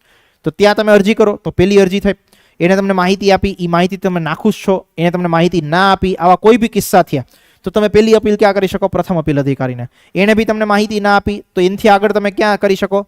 કેન્દ્રીય માહિતી આયોગ, જો કેન્દ્ર સ્તર પર હોય તો એ, અને રાજ્ય સ્તર પર હોય તો રાજ્ય માહિતી આયોગ. ઓકે, બંને જગ્યાએ તમે અપીલ કરી શકો. રાઈટ. કેટલા સમયમાં માહિતી આપવાની હોય? તો કે 30 દિવસમાં. જો 30 દિવસમાં તમને માહિતી ન મળે ઓર માહિતી મળે જેનાથી તમે અસંતુષ્ટ છો, ઓકે, અસંતુષ્ટ છો, તો તમે ક્યાં કરી શકો? તો કે તમે સીધા 30 દિવસની અંદર બીજી અપીલ ક્યાં કરી શકો? અપીલ અધિકારીને, મતલબ પ્રથમ અપીલ અધિકારીને. પ્રથમ અપીલ અધિકારીએ તમને માહિતી આપી, એનાથી બી તમે નાખુશ છો, તો બીજી અપીલ તમે 90 દિવસના સમયગાળામાં, મતલબ પ્રથમ અપીલ અધિકારીનો સમયગાળો પૂરો થાય એના પછીના 90 દિવસમાં તમે ક્યાં કરી શકો? બીજી અપીલ કરી શકો ઇન્ફોર્મેશન કમિશનમાં. ઓકે, આ રીતની મેકેનિઝમ છે. અમુક સંસ્થાઓને આરટીઆઈનું જે ક્ષેત્ર છે એનાથી બાકાત રાખવામાં આવેલી છે. એમાં ખાસ કરીને આપણી જે ઇન્ટેલિજન્સ એજન્સીઝ હોય, ઓકે, એ લોકોને બહાર રાખવામાં આવેલા છે. એની પાસેથી તમે માહિતી માગી શકો નહીં.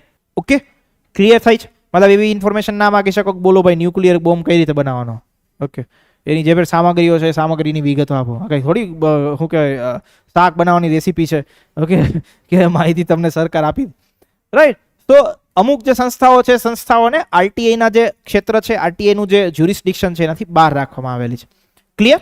ઓકે, દેન તમે જો ક્યાં સુધી આરટીઆઈ એક્ટ જે છે એ લાગુ થાય છે? તો કે 2005 થી સમગ્ર ભારતમાં, પહેલા જમ્મુ કાશ્મીરમાં લાગુ નહોતો થતો, પણ 2019 થી પછી જમ્મુ કાશ્મીરમાં બી લાગુ થવા લાગે છે.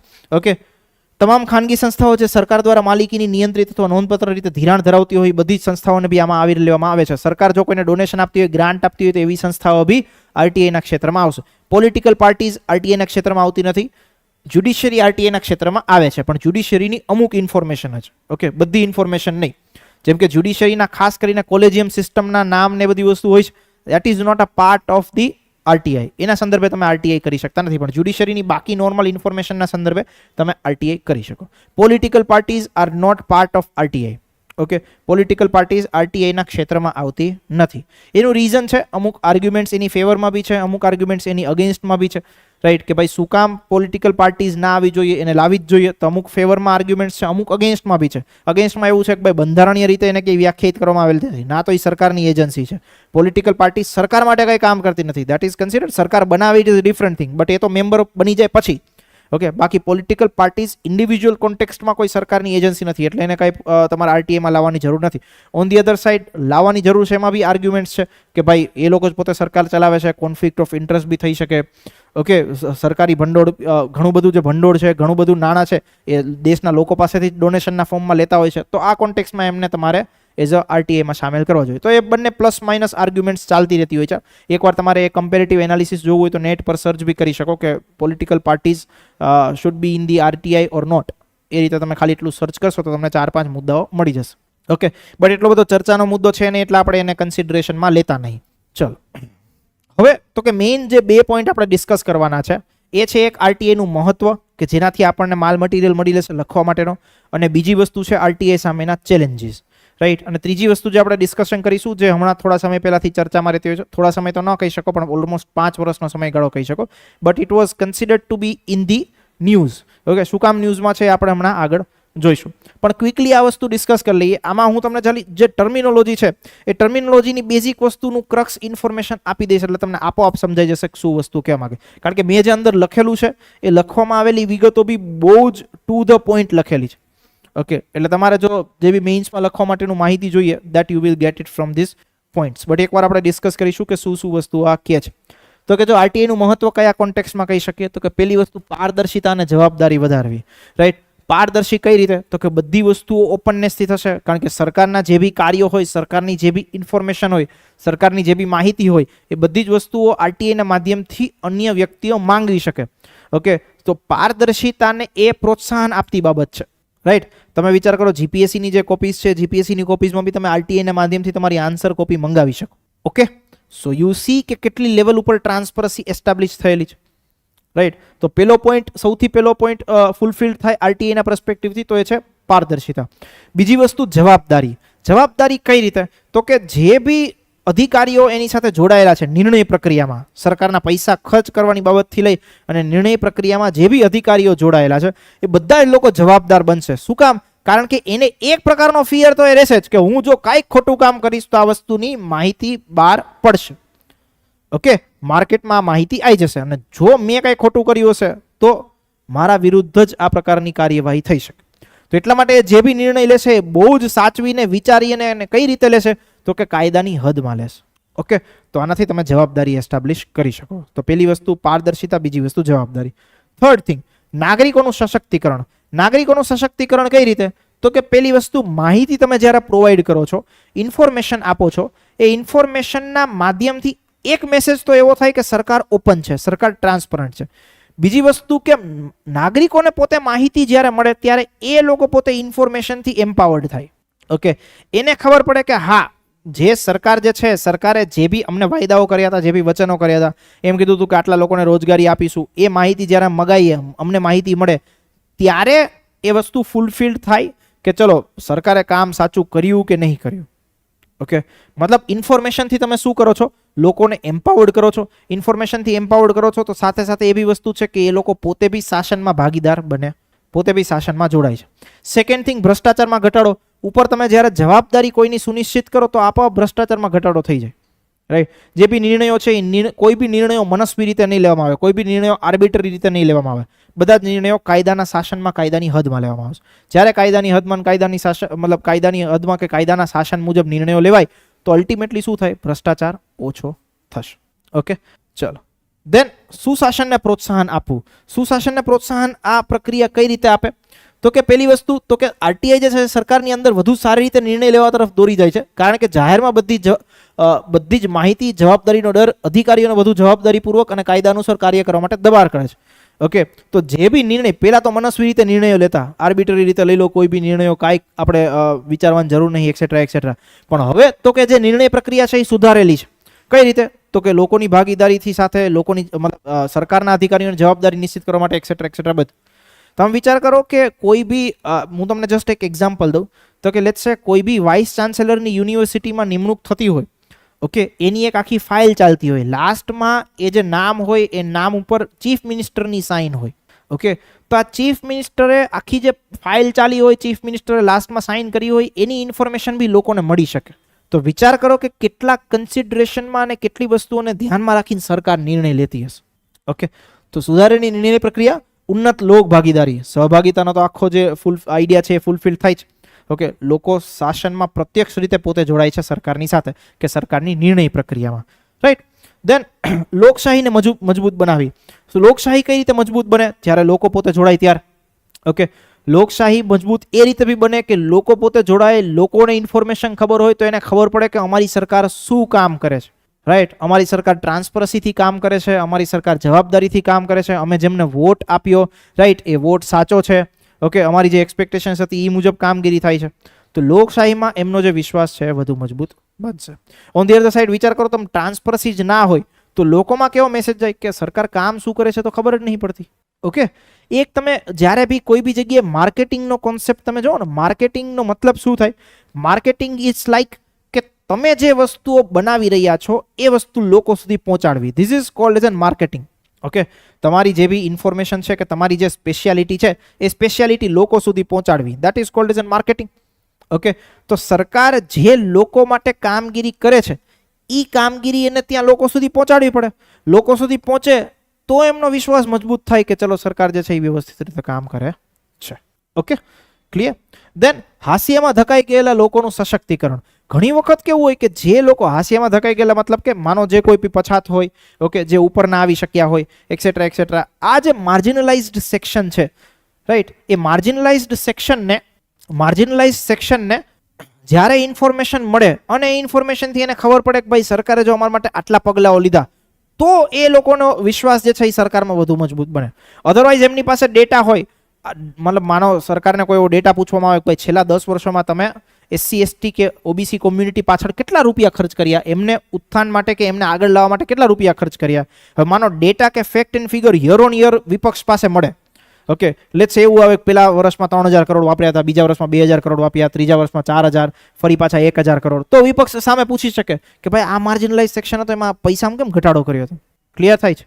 ઓકે, પણ એ વસ્તુ ત્યારે જ થઈ શકે જો એની પાસે માહિતી હોય. દેન વહીવટીય સુધારાઓ માટે. વહીવટીય સુધારા માટે શેના કયા કોન્ટેક્સ્ટથી? તો કે જો આરટીઆઈ જ્યારે પૂછવામાં આવે ને, આરટીઆઈની માહિતી, ઇટ મીન્સ કે રેકોર્ડ આપવો પડે. ઓકે, રેકોર્ડ ત્યારે જ આપી શકાય, માહિતી ત્યારે જ આપી શકાય જ્યારે એ માહિતીનું ઓર્ગેનાઇઝડ કરી હોય. ઓર્ગેનાઇઝ મતલબ કે સ્ટોર વ્યવસ્થિત રીતે કરી હોય, રેકોર્ડ કીપિંગ રાખ્યો હોય, ડેટા મેનેજમેન્ટ કર્યું હોય, બધી જ વસ્તુ કરી હોય તો જ થઈ શકે. અને data management, record keeping, all this things are part of administrative process or administrative reforms. Okay, વર્ષો જૂની પણ ફાઇલ જ્યારે મળી આવે ત્યારે એને એવું કહેવાય કે ડેટા મેનેજમેન્ટ પ્રોપર થયું ઓર એડમિનિસ્ટ્રેટિવલી પ્રોપર થયું. કારણ કે આરટીઆઈમાં તો વ્યક્તિ જે છે એ કોઈ બી માહિતી પૂછી શકે. ઓકે, જનરલી 20 વર્ષનો સમયગાળો હોય છે, પણ માનો 5-6 વર્ષની પહેલાની માહિતી બી પૂછી શકે, 20 વર્ષ સુધીની માહિતી પૂછી શકતા હોય સામાન્ય કોન્ટેક્સ્ટમાં.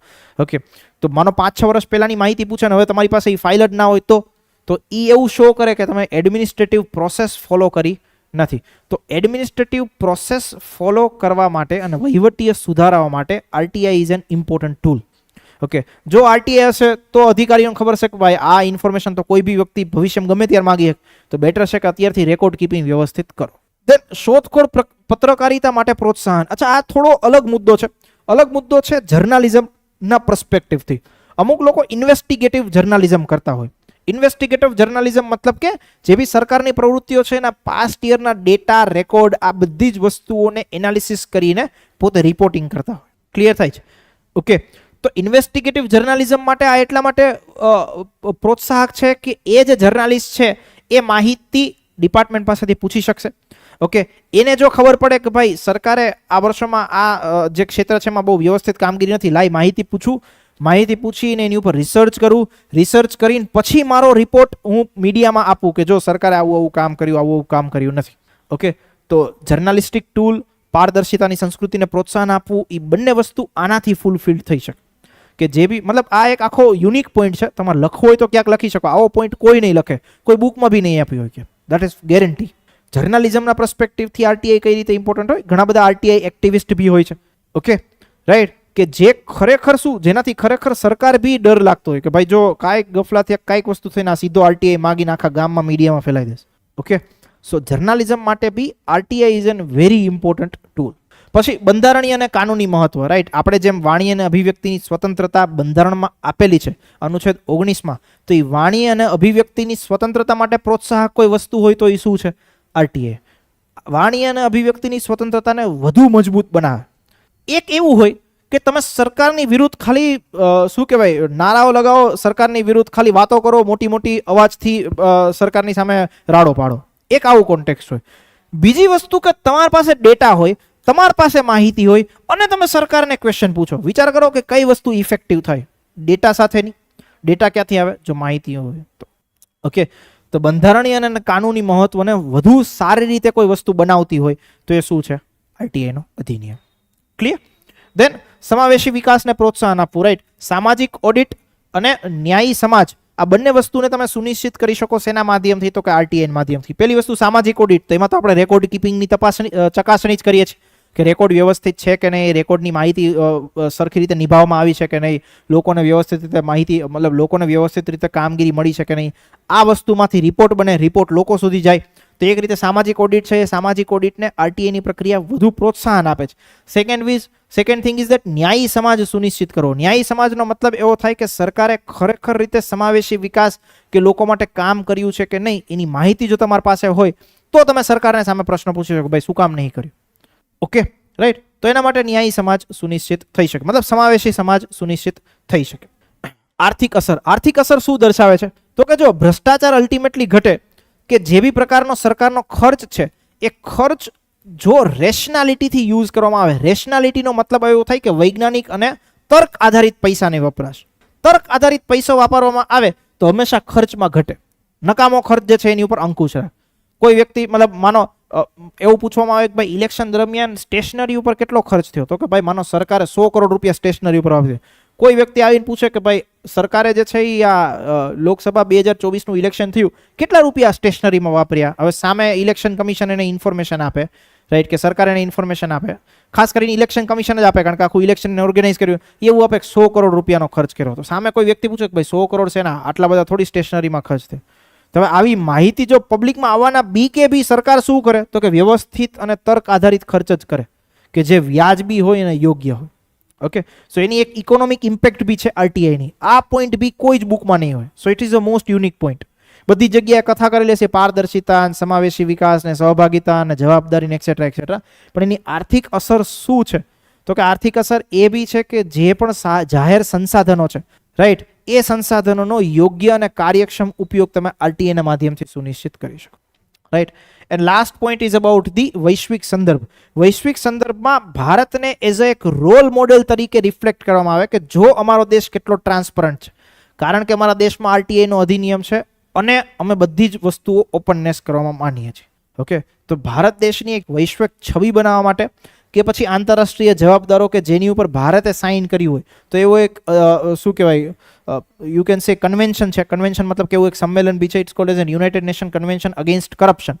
તો એની ઉપર માનો ભારત સિગ્નેચર કર્યા હોય, હસ્તાક્ષર કર્યા હોય, તો આરટીઆઈના માધ્યમથી ભારત એ કન્વેન્શનને વધુ શું કહેવાય સમર્થન આપતું હોય એવું સાબિત થાય. વૈશ્વિક સ્તર ઉપર એવી ભારતની છબી બને. ઓકે, તો આ બધા જ પોઈન્ટ જે છે it is considered to be an importance of RTI. હવે આ બધા મુદ્દાઓને ક્યાંય બી રીતે ઇમ્પોર્ટન્સ પૂછાય, મહત્વ પૂછાય, આરટીઆઈની જરૂરિયાત પૂછાય, આરટીઆઈનો ઉદ્દેશ્ય પૂછાય, બધી જ જગ્યાએ લખી શકો એવા કોમન પોઈન્ટ્સ છે. અને that is also an guarantee કે આટલા ડાયમેન્શન્સથી આટલી વસ્તુઓ ક્યાંય કોઈ બુકમાં નહીં આપી હોય. સો મેક શ્યોર કે આ બુક તમે કોઈ બી બુક વાંચતા હોય, ઓકે, તો એ બુકમાં વેલ્યુ એડેડ પોઈન્ટ્સ હોય એને ક્યાંક નોટ ડાઉન બી કરી લો. ક્લિયર થાય છે? ઓકે, કોઈ બી ડાઉટ, કોઈ બી પ્રશ્નો? એકવાર ખાલી 1 મિનિટના સમયગાળા માટે આ વસ્તુઓને જોઈ લો. દેન આફ્ટર આરટીઆઈના ચેલેન્જીસ જોઈએ. ખરી જ શકો ને. હવે કેવું છે, જો જે તમે ક્વેશ્ચન પૂછ્યો ને એ સારો પૂછ્યો. એ બેન એવું કહે છે કે જે સીસીમાં નોર્મલાઇઝેશન થ્રુ રિઝલ્ટ આવે એની સંદર્ભે આરટીઆઈ કરી શકો કે નહીં. તમે કરશો એ પહેલાં જ આયોગ પોતે ડિસ્ક્લોઝ કરી દેશે. રીઝન કરેલું બી છે, નોર્મલાઇઝેશનની ફોર્મ્યુલા આપી છે. એ શું કામ આપી છે? This is called as an proactive disclosure. Right, આરટીઆઈમાં એક અધિનિયમમાં એક એવી બી જોગવાઈ છે કે પ્રોએક્ટિવ ડિસ્ક્લોઝર હોવું જોઈએ. એકદમ સામેથી જ ડિસ્ક્લોઝ કરી દો જેથી કેવું કે બેકલોગ જ ના થાય આરટીઆઈનો. સમજ્યા? એટલે એ પબ્લિક ફોરમમાં છે જ ઇન્ફોર્મેશન કે નોર્મલાઇઝેશન કઈ રીતે થયું. પૂછી શકો, એ તો આપશે જ ને, ડેટા નથી આપતો તો કોઈક ને કોઈક શું કહેવાય એવું બી કહી શકે કે પર્સનલ, જો આરટીઆઈમાં પર્સનલ ઇન્ફોર્મેશન તમે ના માગી શકો. ઓકે, નહીં, પર્સનલ વ્યક્તિગત માહિતી બી ના માગી શકો. તમે કોઈ મતલબ લેટ્સ સે એજ્યુકેશન ડિપાર્ટમેન્ટ હોય ત્યાં તમે એવી અરજી કરો કે કામ કરો ને આ ટીચર જે છે એ ક્યાં કામ કરે છે એની માહિતી આપો, એવી થોડી આપે કોઈ માહિતી. રાઈટ, તો પર્સનલ ઇન્ફોર્મેશન ના માગી શકો આરટીઆઈમાં. જે પબ્લિક, એક ખાલી એટલું કોન્ટેક્ટ સાથે જે પબ્લિક રેકોર્ડ હોય ને એ માગી શકાય, પર્સનલ ઇન્ફોર્મેશન નહીં. તમે વિચાર કરો જીપીએસસીમાં આરટીઆઈ, જીપીએસસીમાં તમે આરટીઆઈ કરીને એમ ના માગી શકો કે રેન્ક વંક છે લાવો એના પેપર, નો માગી શકો. એની પર્સનલ ઇન્ફોર્મેશન છે, એને દેવા હોય તો જ દે, બાકી ના દે. વ્યક્તિગત રીતે આપી શકો, હું મારા પેપર માગી શકું પણ હું કોઈ XYZ વ્યક્તિના પેપર ના માગી શકું. ઓકે, બધાને ના માગી શકો. નહીં, ટ્રાન્સપરન્સી નહીં, તમારા પેપર શું છે એ તો તમને દેખાડ્યા, બીજાને જણાવો.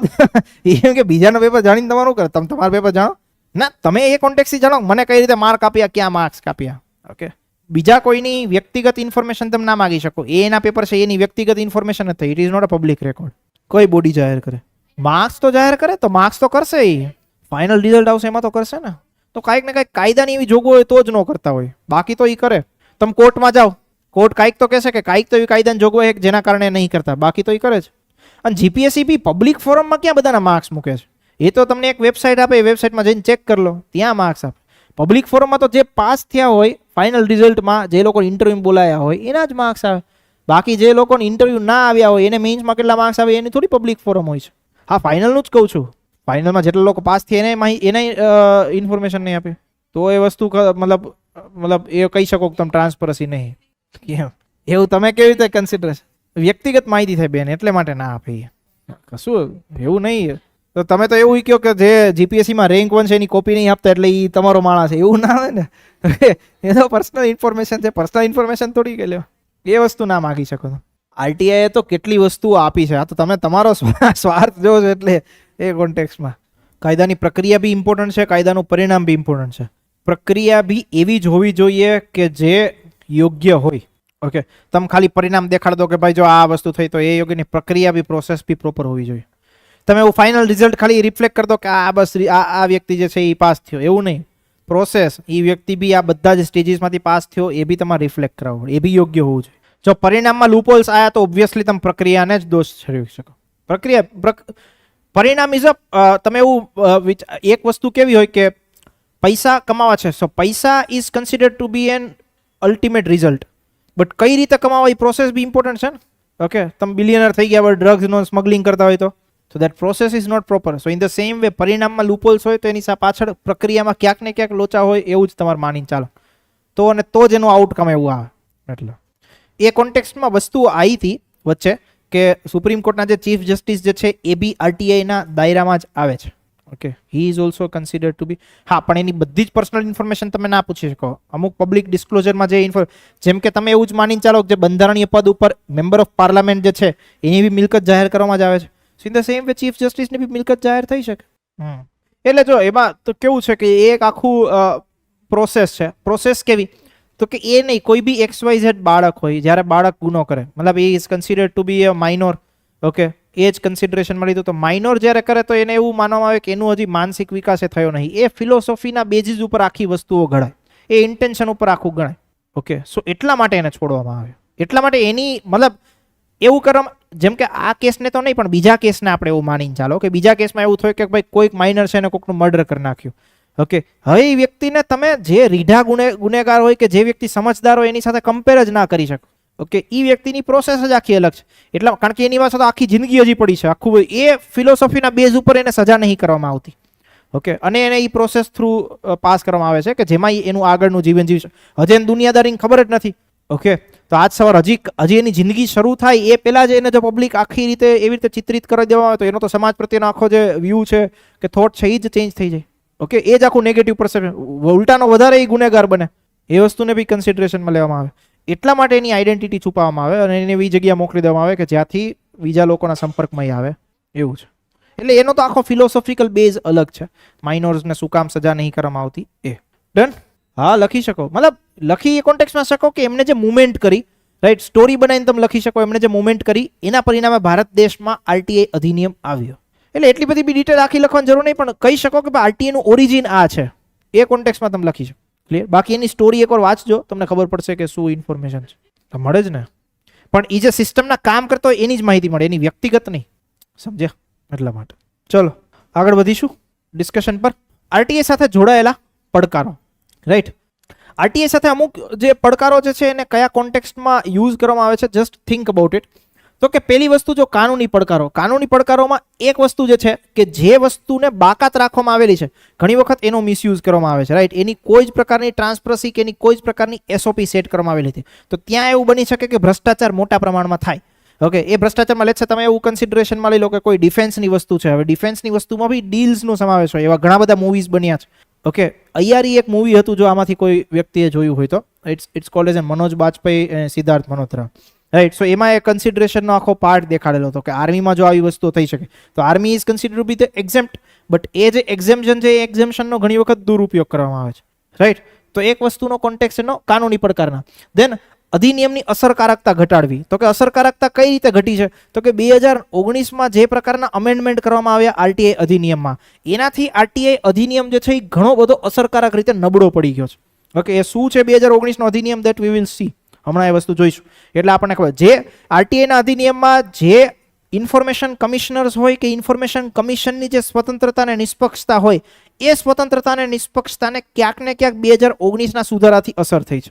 ઓકે, એટલા માટે એના અધિનિયમની અસરકારકતા ઘટી છે. દેન નબળું અમલ કયા કોન્ટેક્સમાં? તો કે જો કોઈ વ્યક્તિ મતલબ આનું ફોલો કરતા નથી, લેટ્સ સે 30 દિવસમાં માહિતી આપવાની 30 દિવસમાં માહિતી આપતા નથી, તો ભાગ્યે જ એને સજા થાય છે. ઓકે, ભાગ્યે જ સજા એટલે શું? તો કે ભાઈ માનો કોઈ વ્યક્તિ જે છે એ ઇન્ફોર્મેશન લેટ્સ સે પહેલી અપીલ કરી ઉપર અપીલ ઓથોરિટી માટે, બીજી અપીલ કરી એના ઉપરની અપીલ ઓથોરિટી સામે. ઓકે, જ્યારે મતલબ બીજી અપીલ કરી લેશે કેન્દ્રીય આયોગમાં કે રાજ્યના આયોગમાં, તો રાજ્યના આયોગમાં જ્યારે એની અપીલ સાંભળવામાં આવે it is almost a backlog કેટલો કે 4 5 વર્ષ. હું આજે કેસ માનો બીજી અપીલ ન કરું તો મારો 5 વર્ષે વારો આવે. ઓકે, તો મતલબ કે જે વ્યક્તિ ફોલો નથી કરતા, ઇન્ફોર્મેશન વ્યવસ્થિત નથી આપતા, રેકોર્ડ કીપિંગ નથી કરતા, એને એ સચ સજા કરવામાં આવતી નહીં. તો એ એક્ઝામ્પલ એવું સેટ થયેલું. ઓકે, તો એના કાનૂની પડકારો છે. બીજા તો કે વહીવટીય પડકારોમાં આપણે વસ્તુઓ શું જોઈશે? તો કે પહેલી વસ્તુ બેકલોગ, બીજી વસ્તુ અપૂરતા સંસાધનો, ત્રીજી વસ્તુ તાલીમની ઉણપ. બેકલોગમાં તો કે બહુ જ બધી વસ્તુઓની ડિટેલ ફાઇલ્ડ છે, મતલબ કે બહુ જ બધી વસ્તુની અરજીઓ કરવામાં આવેલી છે પણ અરજીઓનો નિકાલ નહીં કરવામાં આવતો. પહેલો પડકાર આ. બીજો વસ્તુ અપૂરતા સંસાધનોમાં ખાસ કરીને શું? તો કે રેકોર્ડ કીપિંગ શું કામ નહીં થતું? તો કે એવી સિસ્ટમ નહીં. ઓકે, સિસ્ટમ બી શું કામ નહીં? સ્ટાફ નહીં. તો સ્ટાફ નહીં, સિસ્ટમ નહીં, રેકોર્ડ કીપિંગ નહીં, એટલે શું થાય? તો કે સંસાધનો જ પૂરા નહીં જ્યારે માહિતી આપવાની હોય ત્યારે. થર્ડ થિંગ ઇઝ ધેટ તાલીમની ઉણપ શું? તો કે તમારી પાસે સંસાધનો ના હોય, રેકોર્ડ કીપિંગની કોઈને વૈજ્ઞાનિક પદ્ધતિ ખબર ના હોય, ઓકે, કાંઈ જેવું પ્રોફેશનલ નોલેજ ના હોય, તો શું થાય? તો કે જ્યારે માહિતી માંગવામાં આવે તો કે કાં તો અપૂરતી માહિતી આપે કાં તો માહિતી ના આપે. હવે ઈ અપૂરતી માહિતી આપે કે માહિતી ના આપે એનાથી શું થાય? અપીલનો બેકલોગ થાય. ઓકે, ક્લિયર થાય છે? સો અલ્ટિમેટલી પહેલો પડકાર તો કે કાયદાકીય પડકાર, કાનૂની પડકાર શું છે, વહીવટીય પડકાર શું. પછી તો કે રાજકીય અને અમલદારશાહી પ્રતિકારનો મતલબ શું? તો કે જાહેર કરવામાં અનિચ્છા મતલબ કે ડિસ્ક્લોઝ કરવું જ ના, બધી વસ્તુ બસ એક ક્લોઝ રાખવાનો ઈચ્છા. ઓકે, એમ કે તો કે આ માહિતી એમ ના આપી શકી, ઓકે, આ માહિતી ઉપલબ્ધ નથી, એ જાહેર કરવાની જ ઈચ્છા નહીં એમને. સમજાય છે? ઓકે, તો પહેલી વસ્તુ, અને જાહેર કરવાની ઈચ્છા ના હોય એમાં કોનો સમાવેશ થાય? પોલિટિકલ પાર્ટીઝનો બી સમાવેશ થાય, સાથે સાથે જે બ્યુરોક્રેટ્સ હોય બ્યુરોક્રેટ્સનો બી સમાવેશ થાય. તો કે એક વસ્તુ આવી વસ્તુ જોવા માંગે છે. દેન રાજકીય હસ્તક્ષેપ, તો કે ઘણી વખત આરટીઆઈ મતલબ જે બી વ્યક્તિ આરટીઆઈ કરે, કોઈ વ્યક્તિ આરટીઆઈ કરી તો સામે એ વ્યક્તિ ઉપર પોલિટિકલ પ્રેશર કરવામાં આવે કે ભાઈ તું તારી અરજી પાછી ખેંચી લે, તાર માહિતી નહીં મેળવવાની, જો માહિતી લઈશ તો આવું થશે, ફલાણું થશે, ઢીકણું થશે.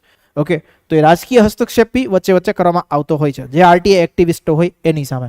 દેન સામાજિક પડકારો, તો સામાજિક પડકારોમાં જે મેં તમને ઉપર કીધું એ જ કે રાજકીય હસ્તક્ષેપ કોનો થાય? તો કે જે આરટીઆઈ એક્ટિવિસ્ટ હોય એની સામે, રાઈટ. સો આરટીઆઈ એક્ટિવિસ્ટ હોય એ લોકોની પોતાની જે લાઈફ છે એ લાઈફને બી થ્રેટ્સ હોય છે ઘણી વખત, રાઈટ. એ જે લાઈફને જોખમ મતલબ જીવનનું જોખમ હોય એ કોનાથી? તો કે રાજકીય લોકોથી બી હોય, બ્યુરોક્રેટ્સથી બી હોય.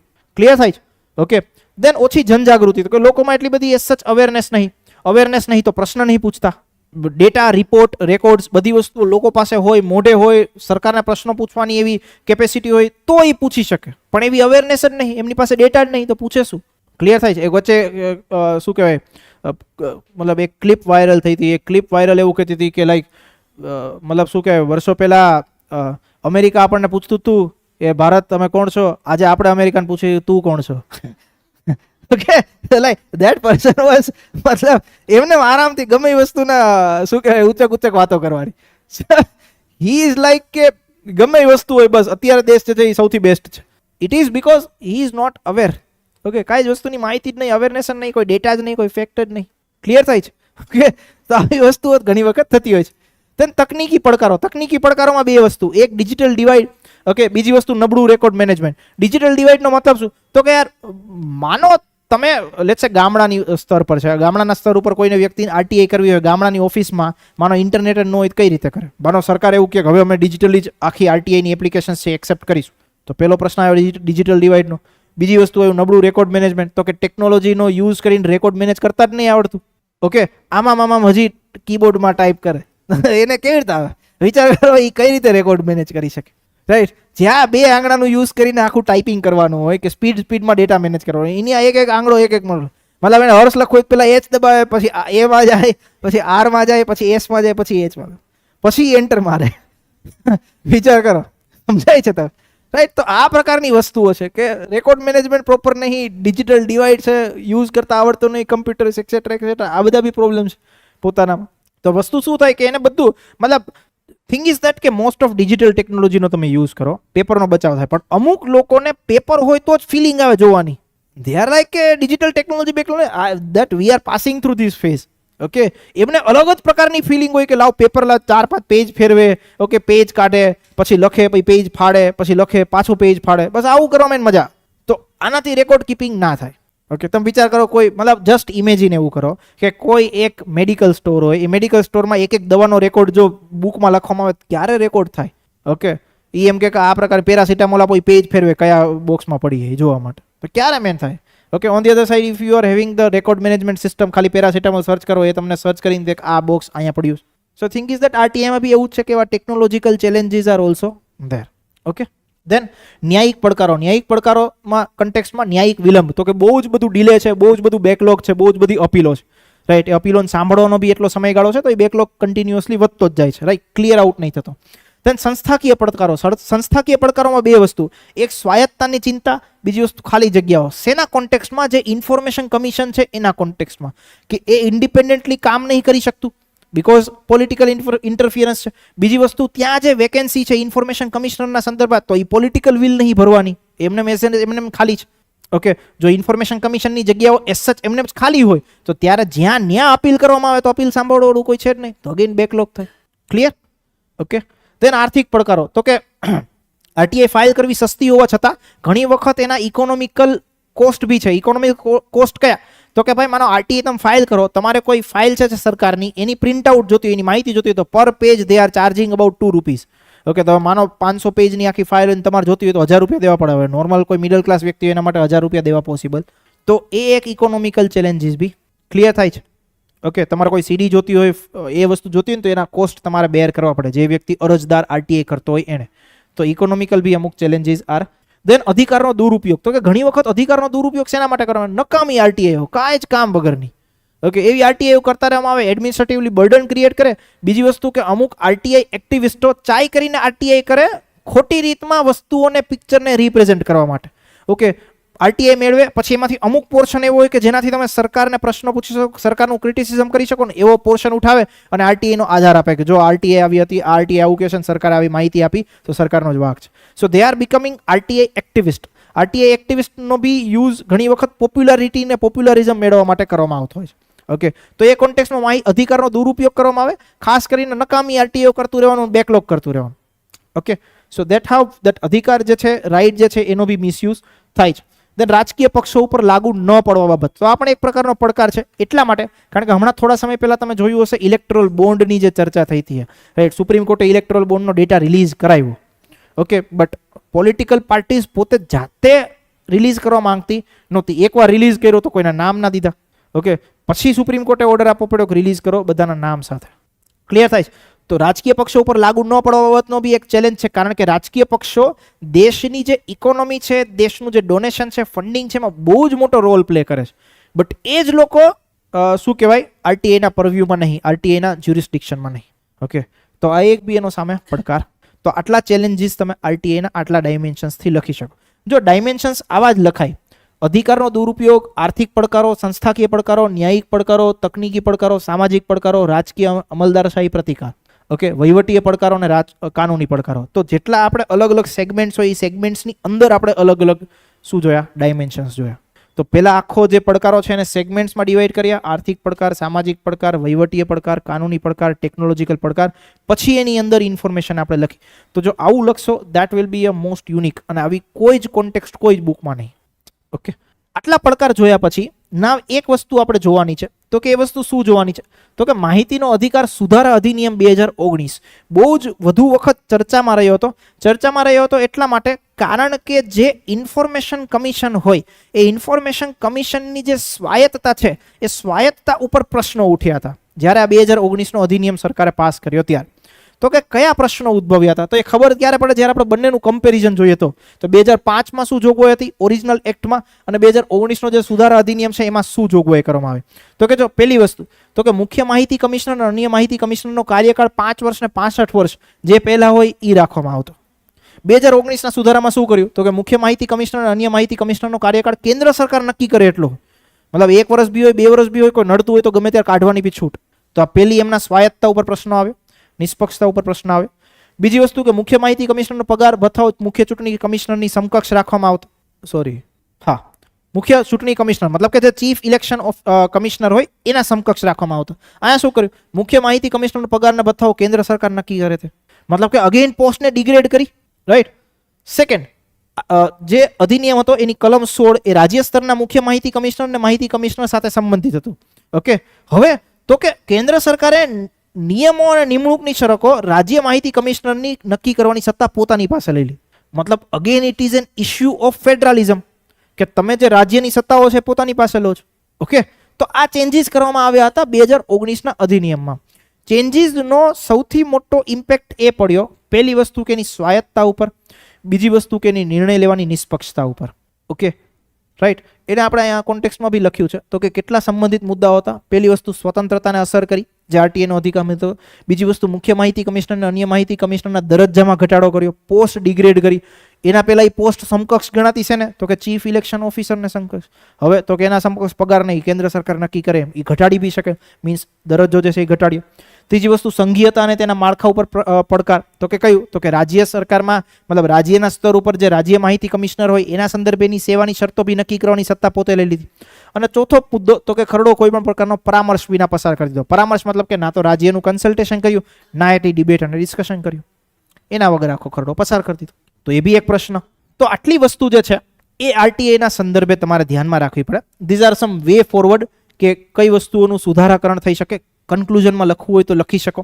કન્ક્લુઝનમાં આટલા મુદ્દા લખી શકો: માહિતી કમિશનની યોગ્ય કામગીરી સુનિશ્ચિત કરવી, એમને જે બી સ્વતંત્રતા હોય, નિષ્પક્ષતા હોય એના પાવર આપવા, સ્થાનિક ભાષાઓમાં માહિતી ઉપલબ્ધ કરાવી, જે બી રેકોર્ડ્સ છે એ બધા અલગ અલગ ભાષાઓમાં મેનેજ કરો, અધિકાર વિશે શિક્ષણ આપવું, મતલબ લોકોને માહિતગાર આપે, એકદમ પ્રશ્નો પૂછી શકો, પૂછો. ચોથી વસ્તુ, રાજકીય પક્ષો ઉપર આરટીઆઈ જો લાગુ થઈ શકે તો કરવી, કોર્ટ ઓર્ડર આપે તો બી થઈ શકે. અને પાંચમી વસ્તુ કે સિસ્ટમનું ડિજિટાઇઝેશન એટલા માટે કે જેથી રેકોર્ડ કીપિંગ થઈ શકે. ઓકે, મેનેજમેન્ટ ઇન્ફોર્મેશન સિસ્ટમ જે છે એ મેનેજ થઈ શકે, રાઈટ. આટલી વસ્તુઓ તમારે ધ્યાનમાં રાખવી જોઈએ. અગાઉ કેવા ક્વેશ્ચન્સ પૂછાયા છે એ જુઓ. તો કે આ પ્રકારના બે ક્વેશ્ચન પૂછાયા છે કે જ્યાં માહિતીના અધિકાર અધિનિયમનો ક્યાંક અંશ સામેલ હોય. પહેલા ક્વેશ્ચનમાં પૂરેપૂરો છે, બીજા ક્વેશ્ચનમાં અંશતઃ અંશ છે. ઓકે, પહેલો ક્વેશ્ચન જુઓ. માહિતીનો અધિકાર કાયદો ફક્ત નાગરિકોના સશક્તિકરણ વિશે નથી, તે આવશ્યકપણે જવાબદારીની વિભાવનાને પુનઃ વ્યાખ્યાયિત કરી છે. મતલબ કે આખું લખવાનું તમારે કયા કોન્ટેક્સ્ટમાં થાય, ક્વેશ્ચનને સમજો. ક્વેશ્ચન એવો કે છે, મતલબ આ જ મેઇન ક્રક્સ પાર્ટ છે. આગળનો પાર્ટ તો જસ્ટ વાત કરી છે કે ભાઈ માહિતીનો અધિકાર અધિનિયમ જે છે ખાલી લોકોના સશક્તિકરણ માટેનો નથી. ઓકે, મતલબ તમે ખાલી એક ડાયમેન્શન ના જોવો લોકોનું સશક્તિકરણ. બીજો ડાયમેન્શન એવો જોવો કે જવાબદારીની જે આખો થોટ છે, જવાબદારી મતલબ કે રિસ્પોન્સિબિલિટી, એ રિસ્પોન્સિબિલિટીને આખી પુનઃ વ્યાખ્યાયિત કરી દીધી. મતલબ કે તમારા આન્સરની બોડીમાં એ પાર્ટ વધારે હોવો જોઈએ કે કઈ રીતે આરટીઆઈ અધિનિયમ જે છે એ જવાબદારીને સુનિશ્ચિત કરે છે. આના ઉપર તમારે આખી ચર્ચા કરવા. ઓકે, તો એ જવાબદારી કઈ રીતે સુનિશ્ચિત કરે, તો કે ભાઈ મનસ્વી રીતે નિર્ણયો ના લેવામાં આવે, પારદર્શિતામાં વધારો થાય. ઓકે, લોકોને જવાબ આપવી પડે, રાઈટ. જો યોગ્ય રીતે કામ ના કરે તો એને દંડ બી થઈ શકે. ઓકે, એને જવાબદાર બી ઠેરવી શકાય. આ જ બધા કોન્ટેક્સ્ટમાં, આ જ બધા મુદ્દાઓમાં તમારી ઇન્ફોર્મેશન લખવાની થાય. મતલબ કઈ રીતે, અગેન અહીંયા તમારે કનેક્ટ શેની સાથે કરવાનું, તો કે જવાબદારી સાથે તમે આરટીઆઈના અધિનિયમને કઈ રીતે કનેક્ટ કરી શકો, બસ એ લખો. કાયદાનું શાસન સ્થાપિત કરે, આ બધા જ મુદ્દા તમારે લખવા. ક્લિયર થાય છે? ઓકે, લોકોનો હસ્તક્ષેપ ઘટાડે, ભ્રષ્ટાચાર ઘટાડે, બધી જ વસ્તુઓ તમે આમાં લખી શકો. લોકોનો હસ્તક્ષેપ ઘટાડે મતલબ કે જે અધિકારીઓ એનો હસ્તક્ષેપ ઘટાડે. ઓકે, એ પોતાની જાતે નિર્ણયો ના લે, ઈચ્છા શક્તિથી નિર્ણયો ના લે, એ કાયદાના શાસન મુજબ નિર્ણયો લે. ક્લિયર? ઓકે, સેકન્ડ ક્વેશ્ચન જો શું પૂછાણો હતો, સેકન્ડ ક્વેશ્ચન જો કોન્સેપ્ટ બધા ભેગા કર્યા. કયા કોન્સેપ્ટ ભેગા કર્યા, તો કે નાગરિક અધિકાર પત્ર, માહિતીનો અધિકાર અધિનિયમ અને જાહેર સેવાઓ અધિનિયમ હોવા છતાં, જાહેર સેવાઓ અધિનિયમ મતલબ કે જે નાગરિક અધિકાર પત્રોને લીગલ ફોર્મ, મતલબ નાગરિક અધિકાર પત્રો જે છે એ સ્વૈચ્છિક છે, પણ ઓન ધી અધર સાઈડ તમે જાહેર સેવા અધિનિયમ બનાવો, મતલબ કે એટલા સમયમાં તો સેવા આપવી જ પડે. જેમાં આરટીઆઈમાં કેવું છે 30 દિવસમાં માહિતી આપવી જ પડે, એમાં અહીંયા જાહેર સેવા અધિનિયમમાં એવું સુનિશ્ચિત કરી દેવામાં આવે કે ભાઈ આટલા દિવસમાં તો સેવા આપવી જ પડશે. ઓકે, તો નાગરિક અધિકાર પત્ર, માહિતી અધિકાર અધિનિયમ અને જાહેર સેવાઓ અધિનિયમ હોવા છતાં જાહેર સેવાઓના નિર્વહનમાં મતલબ કે આપવામાં, ડિલિવરીમાં હજુ પારદર્શિતા અને જવાબદેહી સિદ્ધ કરી શકાયા નથી. જરૂરી ઉકેલો વર્ણવો. તો કે એક પોર્શન શું, તો કે એક પોર્શન આ કે આ અધિનિયમો હોવા છતાં હજુ પારદર્શિતા અને જવાબદારી સિદ્ધ કરી શકાયા નથી. તો કે કઈ રીતે નથી કરી શકાયા એ તમારે લખવાનું. બીજી વસ્તુ, જરૂરી ઉકેલો જણાવો, તેમાં તમારે સજેશન્સ લખવાના. ઓકે, કે જવાબદેહિતા અને પારદર્શિતા બંનેને તમારે સુનિશ્ચિત કરવું હોય તો કયા ઉકેલો લાગુ કરી શકાય. તો આ બંને ક્વેશ્ચન્સને પ્રેક્ટિસ કરજો એકવાર. એટલે લખવાનો આઈડિયા આવશે. બંને ક્વેશ્ચન્સ PYQ છે, મતલબ કે આવા ક્વેશ્ચન્સ તમને પૂછાય. ક્યાંય તમને એવું ના પૂછાય કે ભાઈ આરટીઆઈનું મહત્વ જણાવો અને આરટીઆઈના પડકારો જણાવો, પણ જે મહત્વ સમજ્યા એના મુદ્દાઓને અહીંયા ક્યાંક ફિટ કરતા આવડવા જોઈએ. ઓકે, જે અત્યાર સુધીમાં નાગરિક અધિકાર પત્રની ખામી જોઈ, જે અત્યાર સુધીમાં માહિતી અધિકાર અધિનિયમની ખામીઓ જોઈ, એ જ બે વસ્તુ આમાં લખવાની છે કે જેના કારણે પારદર્શિતા અને જવાબદેહીતા સુનિશ્ચિત નથી થઈ શકી. જરૂરી ઉકેલ જણાવો તો એમાં બી એ જ બે વસ્તુ લખવાની છે કે જે આપણે ઉકેલો કે ક્યાંક સજેશન્સ આમાં જોયા. તો જે નોલેજ છે એને ક્યાંક આમાં ફિટ કરવાની સ્કિલ્સ ડેવલપ કરો અને આ વસ્તુને 12 મિનિટના સમયગાળામાં જ લખવાની પ્રેક્ટિસ કરજો. ઓકે, જે 1-2 ના વિદ્યાર્થીઓ છે એમના માટે, રાઈટ. CC ના વિદ્યાર્થીઓ તો મતલબ they are coming from the heavens, તો એમને તો કોઈ આવી ચિંતા નહીં. સ્વર્ગમાંથી આવેલા કુમડા બાળકો છે, રાઈટ. એમને તો એવું જ પૂછી શકે માહિતી અધિકાર અધિનિયમની જોગવાઈઓ જણાવો, માહિતી અધિકાર અધિનિયમના ફાયદાઓ જણાવો, માહિતી અધિકાર અધિનિયમની પડકારો જણાવો. બસ એમને આવું જ પૂછી શકે. પણ 1-2 વાળા વિદ્યાર્થીઓ આવા ક્વેશ્ચન્સ માટે રેડી. ક્લિયર? કોઈ જ ડાઉટ, કોઈ જ પ્રશ્નો? Clear everyone?